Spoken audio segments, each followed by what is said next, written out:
Buenas tardes, queridos alumnos.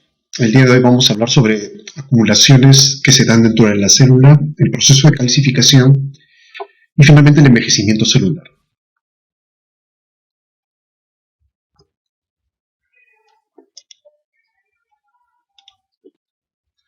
Empezamos con las acumulaciones intracelulares. Estas se dan en ciertas circunstancias en la cual la célula por algún motivo acumula sustancias y estas se dan en condiciones patológicas. Ahora, el acúmulo puede no tener ningún cambio en la célula, es decir, la célula acumula la sustancia, pero esta célula continúa con su función normal, pero en algunos casos, dependiendo de la sustancia y cuánto se acumule, produce daño celular e inclusive muerte celular. Existen 4 mecanismos por los cuales una sustancia se puede acumular dentro de la célula. El primero es cuando existe un metabolismo normal de la sustancia, a través de un metabolismo exagerado o muy acelerado, por ejemplo. El segundo se da para las proteínas, en el cual las proteínas se pliegan mal, ¿no? Y no pueden ser degradadas con facilidad, o hay una deficiencia de su transporte dentro de la célula. La tercera se da por deficiencia de una enzima que es fundamental para el metabolismo de una sustancia. Básicamente son enfermedades, esta tercera categoría son enfermedades genéticas, en las cuales la enzima que falla muchas veces es una enzima lisosomal y justo participa en el metabolismo de alguna sustancia, y esta sustancia se tiende a acumular, ¿no? Todo este grupo de enfermedades se consideran como enfermedades lisosomales. Y finalmente, la cuarta posibilidad es cuando la célula digiere un material, incorpora un material al citoplasma, un material que es externo, una sustancia externa a la célula, y esta sustancia no puede ser ni metabolizada ni puede ser digerida por ella. Un ejemplo muy clásico de esto es el carbón. Partículas de carbón, por ejemplo, no pueden ser procesadas por la célula una vez que es fagocitada. Aquí tenemos un esquema donde hemos visto los 4 mecanismos, ¿no? El metabolismo normal es clásico del hígado graso, ¿no? De la esteatosis, ¿no? En el cual los lípidos se acumulan dentro de las células, sobre todo las células hepáticas. El segundo ejemplo es cuando se acumulan anormalmente las proteínas, ya le dije, porque hay un problema hay un mal plegamiento de las mismas o hay una deficiencia de su transporte. El tercer mecanismo, cuando falta una enzima, generalmente son enfermedades genéticas y son básicamente enzimas lisosomales, por eso que son patologías de lisosomas. Y el cuarto mecanismo, cuando se ingiere, la célula adquiere una sustancia externa, puede ser partículas de carbón, por ejemplo. El macrófago puede fagocitar partículas de carbón, pero el carbón no puede ser procesado, ni metabolizado, ni digerido por la célula, entonces tiende a acumularse. Muy bien, vamos a ver algunos ejemplos de acumulaciones. Podemos ver que hay 4 categorías. Se pueden acumular lípidos, se pueden acumular proteínas, se pueden acumular carbohidratos. Y hay una categoría especial que son pigmentos. Pigmentos es cualquier sustancia que tiene color, ¿no? Un color muy característico. Estos pigmentos son endógenos, si es que la propia célula los produce, o exógenos, si vienen externamente. Empezamos con los lípidos. Dentro de los lípidos vamos a ver 2 formas, la esteatosis y el depósito de colesterol. La esteatosis también se denomina cambios grasos, y acá se produce porque hay un acúmulo de triglicéridos en el citoplasma de las células, ya que hay un desbalance entre la captura del triglicérido, el metabolismo y la secreción de la grasa. Es característico que las células hepáticas tengan este cambio de esteatosis, pero también se pueden ver en células cardíacas, en células musculares esqueléticas e inclusive en las células renales. ¿Qué factores contribuyen a la esteatosis? Muy conocidos: la obesidad, la diabetes, el alcohol. Toxinas como el tetacloruro de carbono, por ejemplo, produce esteatosis, desnutrición, anoxia. Ciertas infecciones virales como el virus de la hepatitis C, por ejemplo, específicamente producen esteatosis. ¿Cuáles son los mecanismos propuestos por los cuales aparece esta esteatosis, sobre todo en células hepáticas? Cuando hay un incremento del transporte de triglicéridos o ácidos grasos a las células afectadas, es decir, la célula capta mayor cantidad de triglicéridos. Segundo mecanismo, hay una disminución de la movilización de las grasas, ¿no? Porque no hay una buena producción de apoproteínas. Recuerden ustedes que las apoproteínas son proteínas fundamentales que son incorporadas dentro de las lipoproteínas. Y si no tenemos adecuadamente estas apoproteínas, las grasas no se pueden movilizar de manera adecuada y tienden a acumularse en la célula, ¿no? Tercer mecanismo, la célula no utiliza todas las sustancias grasas, todos los lípidos que tiene dentro de ella, por lo tanto este se tiende a acumular. O cuarto mecanismo, que la célula produce demasiados lípidos, y un metabolismo demasiado acelerado para producir lípidos y se tiende a acumular. Ahora, la esteatosis, sobre todo en el hígado, depende de la magnitud, o sea, cuánto de esteatosis acumula y de la causa. De cierta manera, pequeños cambios, pequeños depósitos de grasas dentro de las células no van a producir ningún daño ni ningún defecto en la función celular. Pero cuando se deposita mayor cantidad de triglicéridos, definitivamente hay cambios en la función e inclusive muerte celular. Cuando la esteatosis es muy marcada en los adipocitos, el hígado obviamente comienza, como órgano, comienza a aumentar de volumen. Inclusive puede llegar a duplicar el peso, ¿no? Ustedes saben que el hígado pesa 1,5 kilos en un adulto, tranquilamente puede llegar a pesar 3 kilos o hasta 4 kilos solamente por el proceso de esteatosis. Cuando vemos un hígado con marcada esteatosis, este tiene un aspecto graso, es un color amarillo. El color normal del hígado es un color rojo luminoso. Esto se transforma por completo en amarillo cuando se deposita demasiada grasa. Cuando lo vemos al microscopio, las vacuolas de grasa son pequeñas, están alrededor del núcleo, pero poco a poco estas vacuolas pequeñas se fusionan y dan una gran vacuola que desplaza el núcleo, y muchas veces la morfología del hepatocito se pierde y da la impresión como si fuera un adipocito, una célula adiposa. Aquí tenemos una fotografía macroscópica de un hígado graso. Vean, está cortado, entonces vean, el volumen es sumamente aumentado de este hígado, el peso también, el aspecto que tiene, ese tono medio entre amarillo y naranja, ¿no? Es típico de la esteatosis. Y es más, si pudiéramos pasar la mano por encima de esta superficie cortada del hígado, sería similar a como si estuviera pasando ustedes la mano sobre mantequilla, ¿no? Así de graso se llega a transformar el hígado. Aquí tenemos una fotografía de una esteatosis marcada en el hígado. Solamente podemos saber que es hígado porque en el centro, como estoy señalando aquí, tenemos un espacio porta, ¿no? El espacio porta solamente aparece en el tejido hepático. Quiere decir que si este es el espacio porta, todos los demás son hepatocitos, y todos ellos tienen una vacuola, ¿no?, llena de lípidos en su citoplasma, ¿no?, que desplaza el núcleo. A mayor aumento, aquí podemos ver, ¿no?, células hepatocitos, ¿no?, y las vacuolas, algunas son pequeñas, ¿no?, muy chiquitas, otras son más grandes, ¿no?, y van desplazando poco a poco el núcleo. Ejemplo de esteatosis. La segunda forma de depósito de lípidos se da con el depósito de colesterol. Este colesterol y sus formas de ésteres se pueden acumular en el citoplasma, sobre todo en los macrófagos, ¿no? Los macrófagos tienen esa capacidad de fagocitar el colesterol. Ahora, ¿por qué un macrófago tiene tanta capacidad de fagocitar el colesterol? Porque muchas veces el colesterol actúa como una sustancia extraña, ¿no? El macrófago viene y lo fagocita. Ahora, si hay demasiado colesterol en el medio, el macrófago va a fagocitar mayor cantidad de colesterol y este se va a acumular. Y muchas veces el macrófago no puede destruir este colesterol o metabolizarlo, y por lo tanto se tiende a acumular. Dos enfermedades son muy clásicas en el depósito de colesterol: la aterosclerosis, ¿no?, donde forman unas típicas células espumosas, y la colesterolosis, que es, ustedes saben que la única forma que el organismo tiene para eliminar el colesterol del organismo es por la vía biliar. El colesterol no se elimina por la orina, no se elimina por el sudor, obviamente no se elimina por la respiración. La única forma que tenemos de eliminar el colesterol es con las heces, a través de la secreción por la bilis. Entonces, si la bilis tiene demasiada cantidad de colesterol, va a haber mucho colesterol en la vesícula biliar, y los macrófagos pueden fagocitarla y acumularse en la pared de la vesícula biliar. A esa entidad se llama colesterolosis. Aquí tenemos lo que se llega a ver en una placa ateromatosa, estas células grandes, ¿no?, todas pálidas, como si tuvieran pequeñas burbujas en su interior. Son macrófagos. El núcleo es el núcleo oscuro que estoy señalando aquí. Todo lo demás son lípidos, colesterol acumulados en el citoplasma. A estas células se le conocen como células espumosas y son típicas de la placa ateromatosa. Muy bien, pasamos a las proteínas. Las proteínas se pueden acumular dentro de la célula, ¿no?, cuando hay una excesiva captación de las proteínas, y eso es muy clásico en el síndrome nefrótico. O sea, normalmente cuando se filtra a través de la barrera de filtración, pueden pasar pequeñas cantidades de albúmina, por ejemplo, y las células tubulares capturan esta albúmina por un proceso de minocitosis, ¿no?, lo capturan, y se puede acumular momentáneamente en el citoplasma y después son degradadas. Pero en un síndrome nefrótico, la cantidad de albúmina y de proteínas que pasan a través de la barrera de filtración es muy alta.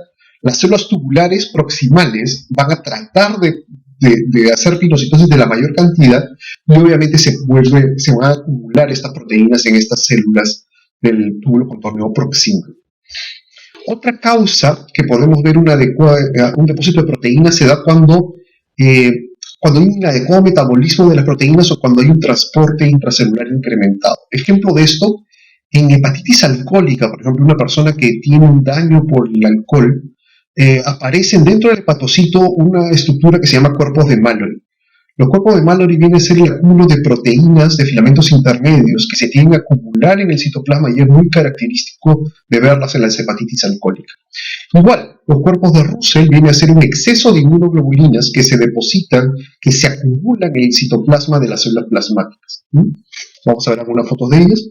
Aquí tenemos, por ejemplo, cómo se ven los túbulos contorneos proximales en un síndrome nefrótico. Podemos ver claramente el túbulo contorneo proximal, se ven los núcleos, el borde del cepillo, y se dan cuenta que en el citoplasma, sobre todo en la parte apical del citoplasma, está lleno de unas gotas, unas partículas de color rojo, ¿no?, en todo el citoplasma de las células. Cada una de estas gotas o de partículas contienen proteínas que se han acumulado en el citoplasma por el proceso de captura por parte de las células tubulares, ¿no?, en un síndrome nefrótico. Aquí tenemos una fotografía de unos hepatocitos en un caso de hepatitis alcohólica, donde podemos ver cómo se deposita este material rojo violáceo en el citoplasma, ¿no? De todas ellas, la mayoría de ellas tienen este material. A eso se conoce como cuerpos de Mallory. Son muy característicos de la hepatitis alcohólica, aunque se pueden ver en otras enfermedades hepáticas. Pero ojo, el cuerpo de Mallory viene a ser el depósito de una proteína del citoplasma del hepatocito, ¿no?, que es alterada y se acumula en él. Y aquí tenemos un ejemplo de cuerpos de Russell, ¿no? Ustedes pueden ver muchas células plasmáticas aquí, según un proceso inflamatorio crónico, y algunas de ellas comienzan a acumular tanta inmunoglobulina que aparece como esta gota de color rosada que ocupa todo el citoplasma de la célula plasmática. Estos son los famosos cuerpos de Russell, ¿no? Inclusive algunas tienen una forma tan peculiar como esta que forma un hexágono, ¿no?, muy característico. Muy bien, la tercera sustancia que vamos a ver cómo se acumula es el glucógeno. Sabemos que el glucógeno es la forma como se tiene la célula de acumular glucosa, ¿no?, en el citoplasma de las mismas, y lo utiliza como reserva cuando lo necesite para forma energética.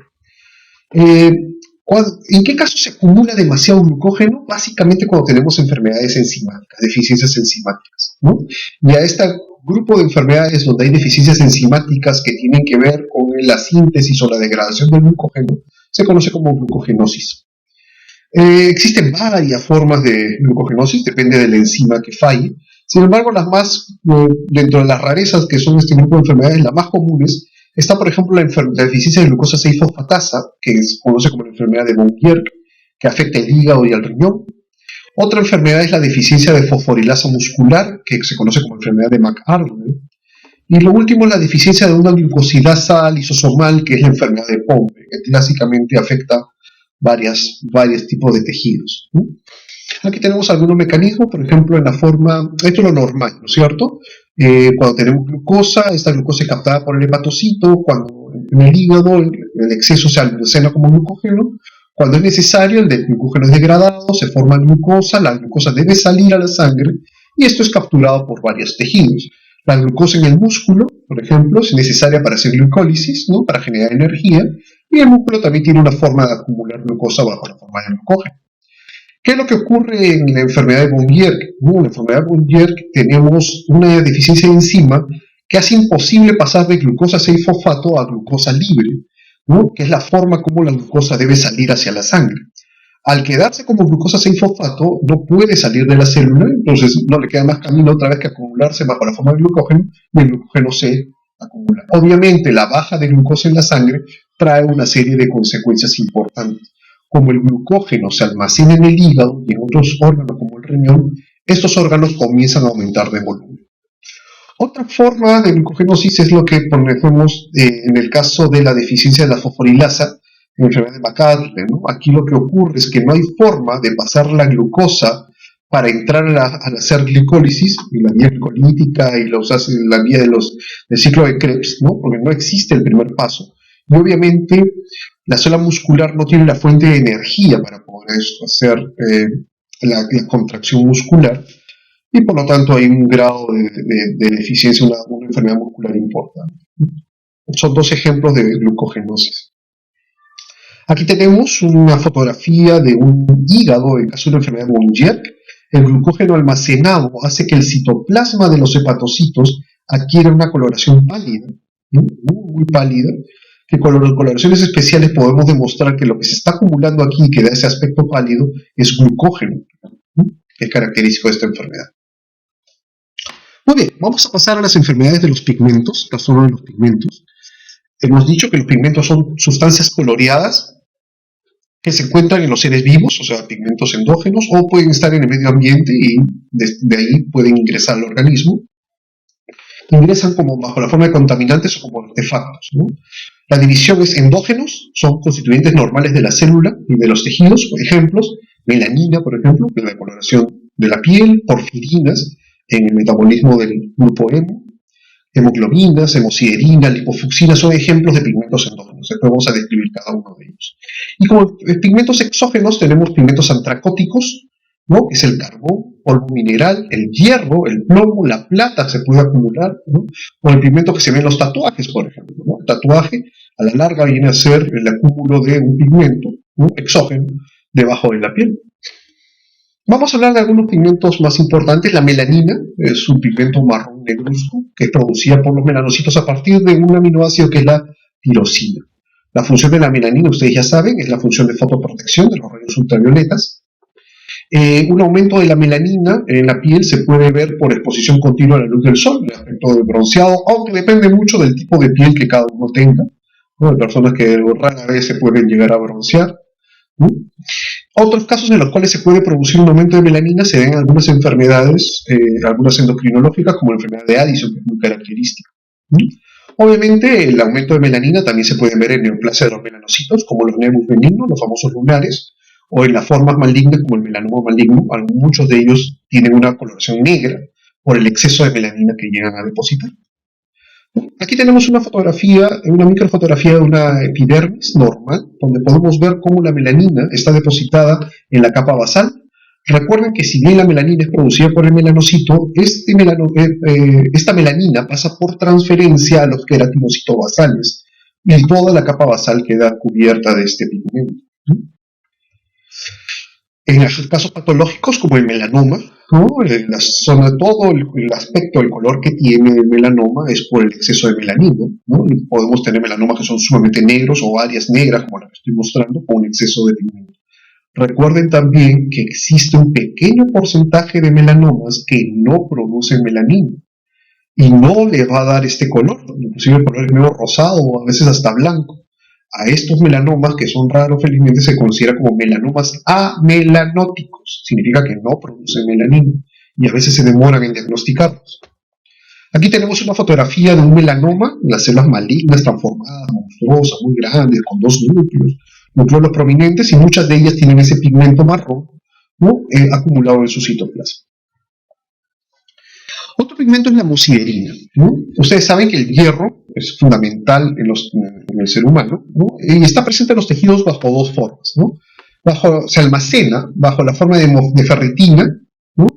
En la cual no es visible al microscopio óptico, y la otra forma más compleja es la hemosiderina, ¿no? En la hemosiderina, el hierro dentro de la hemosiderina forma unos gránulos dentro del citoplasma que también tienen un color marrón en la célula. Entonces se han dado cuenta que la melanina es marrón, la hemosiderina es marrón. ¿Cómo hacemos para a veces diferenciarlos? Porque a veces no sabemos cuál de los dos pigmentos es.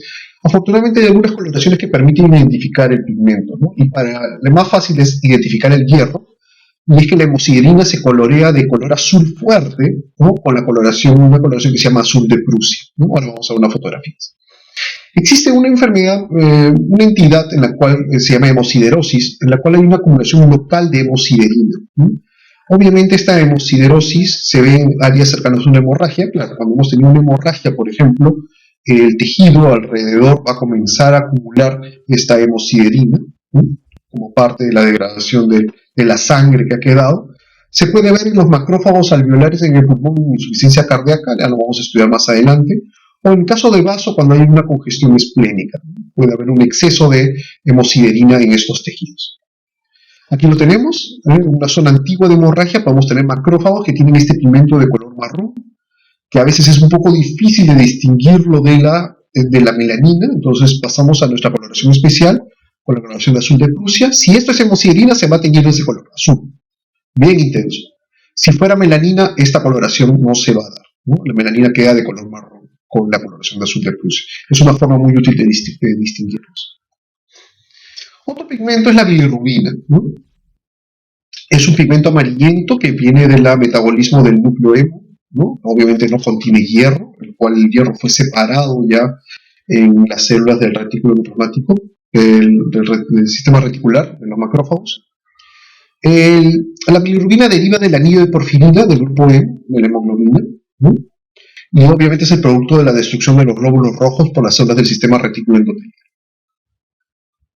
La bilirrubina al inicio es insoluble, esa es la famosa bilirrubina indirecta, y como no puede viajar suelta en la sangre por su grado de insolubilidad, tiene que ir unida a la albúmina para ser transportada. Estando unida a la albúmina, esta bilirrubina no conjugada llega al hepatocito y es ahí donde es conjugada, ¿no? Se le incorpora el ácido glucurónico y ahora sí pasa a bilirrubina conjugada, la cual es soluble. La enzima fundamental para hacer esta conjugación se denomina glucoroniltransferasa, ¿no? Y después, una vez que ya la bilirrubina está conjugada, puede ser soluble, pasa a la bilis, donde queda almacenada momentáneamente en la vesícula biliar y después es expulsada y excretada hacia la vía, hacia el tubo digestivo.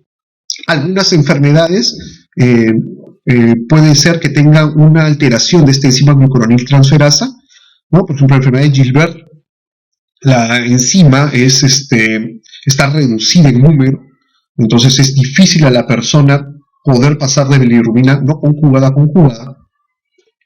Y una forma muy grave es la enfermedad de Crigler-Najjar, en la cual la enzima no existe siquiera, ¿no? Está ausente en la persona y obviamente nunca va a poder formar bilirrubina conjugada. Muchos de estos pacientes mueren en etapas en la niñez, ¿no? Ahí tenemos un caso de un hígado y en la luz de un conducto biliar se comienza a acumular este pigmento medio amarillento que es la bilirrubina. Otro pigmento interesante es la lipofucsina. Este pigmento deriva de las membranas lipídicas de la célula, ¿no? Y es muy común encontrarlo en personas ancianas, o sea, es un pigmento que aparece con el envejecimiento celular, pero también se puede encontrar en personas que tengan malnutrición o que tengan enfermedad crónica. A veces los tejidos acumulan tanta lipofucsina que todo el órgano comienza a cambiar de color. Entonces, como es un pigmento medio marrón dorado, el hígado, el miocardio, el corazón, las neuronas adquieren este color por exceso de este pigmento. Como les dije, es una acumulación de material de membrana no digerido por los lisosomas después del fenómeno de autofagia. Acuérdense que autofagia es un fenómeno que se ve en atrofia, y una de las causas de atrofia, si bien recuerdan, es la senescencia. Cuando la lipofucsina se acumula tanto en el corazón que le cambia el color, a esto se le conoce como atrofia marrón, ¿no? o corazón marrón se le dice. Tiene una propiedad la lipofucsina que cuando es sometida bajo luz puede uno ver una autofluorescencia amarillenta, ¿no? Espontánea, que es muy característica. Aquí tenemos una fotografía donde pueden reconocer ustedes neuronas, ¿no? Y dentro de las neuronas pueden aparecer este pigmento medio anaranjado, que es la lipofucsina, ¿no? En un proceso seguro debe ser un caso de tejido nervioso de una persona mayor, en senescencia. Muy bien, pasamos a los pigmentos exógenos. Entre los pigmentos exógenos tenemos, el más común es el de carbón, ¿no? Que uno adquiere como contaminante del aire que respiramos, ¿no? En una ciudad como la nuestra, en Lima, donde la contaminación es tan alta, ninguno de nosotros se salva de tener algún grado de antracosis. Una vez que las partículas de carbón ingresan hasta nuestros alvéolos, esta partícula es fagocitada por el macrófago alveolar Y el macrófago se transporta a través de los vasos linfáticos hasta llegar a los ganglios linfáticos alrededor de la tráquea y del bronquio, ¿no? Y ahí se acumula. Como esta partícula de carbono no puede ser ni digerida, ni fagocitada, ni por ninguna sustancia del lisosoma, ni transformada en otra sustancia, se va a acumular, ¿no? Y como el carbón es negro, la célula y los tejidos adquieren ese color, ¿no? Le da un color negro a los pulmones. Obviamente, si la cantidad de carbón es poca, acumulada, no va a producir ningún cambio, pero en personas que están sometidas a un exceso de inhalación de este mineral, como por ejemplo los que trabajan en minas de carbón en malas condiciones de salubridad, esto puede ya producir daño pulmonar bajo la forma de enfisema o inclusive en casos de fibrosis pulmonar. Aquí tenemos un caso de un pulmón, ¿no? Y si ustedes se dan cuenta, tiene áreas negras completamente. Eso se debe al depósito de carbón en las células, ¿no? El fenómeno de antracosis. Si esto lo vemos al microscopio, vamos a reconocer alvéolos, vasos sanguíneos, bronquios, y aquí ven una serie de manchas negras, y ahí estos vienen a ser los macrófagos que en su citoplasma tienen acumulado este pigmento exógeno. Muy bien. El segundo tema de la clase es calcificación. La calcificación es el depósito de calcio en los tejidos. Y este calcio en los tejidos se puede producir por dos mecanismos, ¿no? Hay una forma de calcificación distrófica y una forma metastásica. Ojo, esto de metastásica no se relaciona con cáncer necesariamente. Muy bien, vamos a empezar con la más común de todas, que es la calcificación distrófica. Esta se da cuando el depósito de calcio se da en tejidos muertos, desvitalizados, fibrosados, yalinizados por alguna alteración. No se deposita el calcio en tejidos sanos y viables, ¿ok? Entonces, la calcificación distrófica, el calcio se deposita en los tejidos que por algún motivo están ya dañados o han estado muertos o desvitalizados. Son ejemplos muy clásicos de calcificación distrófica: las calcificaciones de las válvulas cardíacas que aparecen en los ancianos, ¿no? La calcificación de las placas de ateromas, calcificaciones de tumores benignos y alinizados después de muchos años que la persona lo tiene, ¿no? En todos estos casos de calcificación distrófica, si uno le hace el dosaje de calcio sérico, este va a estar siempre normal en la persona. La otra forma de calcificación es la metastásica. Aquí el calcio se deposita en los tejidos sin necesidad de que haya un daño previo del tejido. Es más, el calcio se puede acumular en tejidos sanos, ¿no? Y todos los casos están asociados a hipercalcemia. O sea, la persona por algún motivo tiene el calcio elevado en sangre de manera permanente y ese calcio en exceso se acumula y se deposita en los tejidos, en cualquier tejido. Ahora, ¿qué causas tenemos que produzcan una hipercalcemia tan alta y sostenida? Definitivamente enfermedades que tienen que ver con la paratormona, hiperparatiroidismo primario, es un buen ejemplo de ellos. Casos en los cuales haya destrucción ósea, ¿no? Por algún motivo hay algún efecto de destrucción ósea, el hueso destruido libera el calcio almacenado, el calcio se eleva en la sangre y obviamente este calcio se deposita. Desórdenes relacionados a la vitamina D, también es otro ejemplo, y obviamente insuficiencia renal. Sabemos que insuficiencia renal se relaciona con el calcio a través de la vitamina D, ya que esta vitamina D no puede estar activa por la falta de hidroxilación en las células parenquimales renales. En general, cualquier tejido se puede depositar calcio en calcificación metastásica, pero son muy frecuentes el depósito de calcio en los túbulos renales. A esta entidad se llama nefrocalcinosis. Vamos a ver algunos ejemplos. Aquí tenemos, por ejemplo, una válvula cardíaca, una válvula órtica, ¿no? Se ven las válvulas, las tres valvas sigmoideas, ¿no? Y en las paredes ven estas excrescencias amarillentas que, si las pudiéramos llegar a tocar, son como piedras. Eso es el calcio depositado en la válvula, ¿no? Obviamente esto genera una disfunción valvular bajo la forma de estenosis principalmente. Aquí tenemos un corte de una arteria cuya luz está disminuida por la presencia a este lado de una placa ateromatosa. Pero es una placa ateromatosa antigua, ¿no? Muy antigua, tal vez así que el núcleo, si ustedes se dan cuenta, tiene un tono más violáceo aquí, como lo estoy mostrando, porque el núcleo se está calcificando, ¿no? Calcificación de placas ateromatosas es un fenómeno muy común. Y aquí tenemos un ejemplo de calcificaciones metastásicas. Vemos cómo todos los riñones en una radiografía simple se pueden dibujar perfectamente por el exceso de calcio que tienen, ¿no? Un ejemplo de nefrocalcinosis. Cuando vemos estos riñones al microscopio, podemos reconocer aquí los túbulos renales, ¿no? Y dentro de los túbulos, este material basófilo. Recuerden siempre, el calcio al microscopio, en la coloración de hematoxilina y eosina, se ve de color morado. Aquí un tono bien basófilo, muy característico eso. ¿No? Vean cómo este calcio depositado está en los túbulos renales. Muy bien.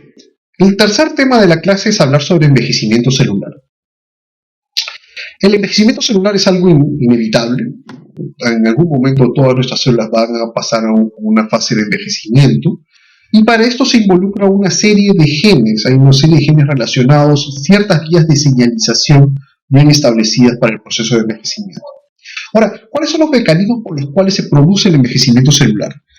A la larga son 4 mecanismos que se juntan para envejecer a la célula. Lo primero es el daño y mutaciones en el ADN. Obviamente este daño de ADN se da en el tiempo. Cuanto más tiempo tengamos, más posibilidades tenemos de dañar y producir mutaciones en nuestro ADN. Después va a haber un punto en que hay una disminución de la replicación celular, una alteración, una disminución de la división celular. Ahora vamos a explicar en qué consiste. Con el tiempo también la homeostasis de nuestras proteínas va a estar alterado y eso favorece el envejecimiento celular. Y finalmente se puede dar un caso de inflamación persistente. Como les digo, no es que haya un solo mecanismo. Muchas veces estos 4 mecanismos coinciden para proceder el proceso de envejecimiento celular en una persona. Vamos a hablar de cada uno de ellos. El primero es el daño y mutación del ADN, ¿no? El ADN se daña, tanto el ADN dañado es el nuclear y el mitocondrial. Ojo, son los 2 tipos de ADN. ¿Quién daña el ADN? Básicamente son radicales libres. Radicales libres que son generados por toxinas que vamos acumulando a lo largo de nuestra vida y por efecto de radiación. Muchas de las radiaciones, obviamente las radiaciones no podemos ser detectadas, ¿no? Estamos constantemente expuestos a radiaciones, ¿no? Algunos podremos defendernos mejor que otros, ¿no? Pero a la larga este efecto va a ir dañando a nuestro ADN. Recuerden también que nuestras células tienen una maquinaria especial para reparar el ADN dañado por justamente estos fenómenos. Obviamente, si esta maquinaria, todo este conjunto de proteínas que se encargan de reparar el ADN comienzan a fallar, también la reparación del ADN se altera y obviamente eso agrava el daño y genera más mutaciones del ADN. El segundo mecanismo es la disminución de la replicación celular. Sabemos que una célula somática solamente tiene un número limitado de divisiones celulares, ¿no? Se dice que una célula puede dividirse entre 60 a 70 veces, ¿no? Y a partir de ahí ya no puede dividirse más y pasa algo que se llama senescencia replicativa, ¿no? Recuerden que cada vez que una célula se va dividiendo, los telómeros, que son los extremos de los cromosomas, se van a ir acortando, ¿no? Y con cada división se acortan más, se acortan más, se acortan más, y ya cuando el tamaño del telómero es muy pequeño, esto es un aviso para decirle a la célula, ¿sabes qué? Ya no puedes dividirte más y vamos a pasar a una fase de senescencia replicativa, ya no nos vamos a dividir. Muchas veces esta forma de senescencia replicativa va a terminar bajo la forma de apoptosis. Es importante hablar de que en este punto sobre una enzima fundamental, que es la telomerasa. La telomerasa es una enzima que está presente normalmente en las células germinales, normalmente en menos cantidades, pero en algunas células madre, y patológicamente está en las células cancerígenas. Como su nombre lo dice, la telomerasa es capaz de regenerar el telómero en cada división celular. Es decir, en vez de que la célula en cada división celular vaya perdiendo parte de su telómero, si esta célula tiene telomerasa, se divide la célula, pero el telómero no se acorta, permanece de la misma longitud. Por lo cual, ¿no?, al restituir el telómero y no acortarse, la célula no envejece, ¿no? Esa es la característica que tienen las células germinales, por ejemplo, o las células madre, ¿no? Uno puede estar por muchos años, su célula madre no envejece porque tiene esa propiedad de regenerar el telómero. Y esa ventaja la adquieren las células malignas para nunca morir. Y eso es algo que vamos a estudiar cuando hagamos cáncer en el próximo curso. Aquí tenemos el ejemplo. Recuerden que el telómero son secuencias de nucleótidos repetidos, ¿no? Se repiten, ¿no?, miles de veces y están en los extremos de los cromosomas. Conforme la célula va dividiendo, los telómeros se van acortando con cada división celular hasta que llega un punto crítico, ¿no?, un punto crítico en el cual ya está tocando, ya va a tocar al ADN útil, ¿no? Y entonces ahí se detienen las divisiones celulares y pasamos a una senescencia, ¿no? Vean ustedes lo que pasa con las células somáticas en este gráfico, ¿no? Llega un punto en el cual ya la longitud del telómero es corta, es muy corta, y pasa a una senescencia. Las células madre, en teoría, envejecen mucho más lento, pero vean lo bandido que son las células cancerígenas, ¿no? Pueden permanecer con el telómero al restituirlo, pueden vivir, ¿no? Se pueden volver hasta inmortales, inclusive, ¿no? ¿No? Esa es la que tenemos aquí. Una vez que la telomerasa se reactiva, ¿no? Es una cosa que las células malignas aprovechan en su propio beneficio. El tercer mecanismo es la alteración de las proteínas en cuanto a su homeostasis, ¿no? Conforme pasan los años, las proteínas celulares empiezan a degradarse, ¿no? Y obviamente la síntesis proteica empieza a disminuir. Es clásico de atrofia, si se acuerdan, ¿no? Ahora, ¿qué es lo que ocurre también en una célula que conforme va envejeciendo? El número de chaperonas disminuye, ¿no? Y su función de las chaperonas también se va perdiendo, por lo cual ya no hay esta proteína que acompaña al buen plegamiento de la célula. Obviamente el número que tenemos de proteínas mal plegadas se va a acumular. Para colmo, los proteosomas van a comenzar a fallar, por lo tanto las proteínas mal plegadas ya no se van a degradar y se tienden a acumular. Y puede ser un mayor acúmulo de proteínas mal plegadas en el citoplasma, es una señal de iniciar apoptosis, un muerte celular. Por último, el cuarto mecanismo es la inflamación persistente. Se ha descrito que en circunstancias de envejecimiento, el acúmulo de ciertas sustancias dentro de la célula puede activar una vía importante de inflamación, que lo vamos a estudiar en la siguiente unidad, que es la vía del inflamosoma. Entonces, el individuo puede estar en un persistente estado de inflamación de bajo nivel, ¿no? Pero constantemente un buen grupo de sus células comienzan a secretar citoquinas, ¿no?